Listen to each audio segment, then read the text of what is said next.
Last উইকে ছোটো বোনের বার্থডে গিয়েছিল। তো বার্থডের ব্লগটা আপলোড করব বলে এতদিন সময় হয়ে ওঠেনি। তো আজকে আপলোড করেই দিলাম। যাই হোক, ভিডিও শুরু থেকে শেষ পর্যন্ত থাকবেন, তাহলে ইনশাল্লাহ আশা করি এনজয় পাবেন। আর সারাদিন কি করেছি সকাল থেকে সন্ধ্যা পর্যন্ত সব কিছুই এই ভিডিওতে থাকছে। আর তার সাথে থাকছে আম্মুর স্পেশাল সকল রান্না বান্নার ভিডিও, যেগুলো আপনারা আগেই শর্টস ভিডিওতে দেখেছেন। হ্যালো এভরিওয়ান, আসসালামু আলাইকুম, ওয়েলকাম টু মাই পেজ তামান্না তাসনিম। প্রতিদিনের মতো আজকে একটা ডেইলি ব্লগ নিয়ে চলে আসলাম। তো আজকের ব্লগটা ছিল একটু স্পেশাল, যেহেতু এইটা ছিল ছোটো বোনের একটা বার্থডের দিন।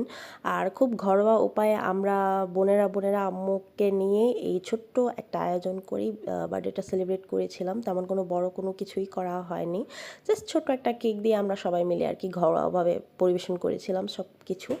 তো এগুলো হচ্ছে সব আম্মুর হাতের রান্না। আম্মু যদিও সিক, তারপরেও কষ্ট করে সব কিছু রান্না করেছিল ওই দিনটাকে আরেকটু স্পেশাল করে তোলার জন্য।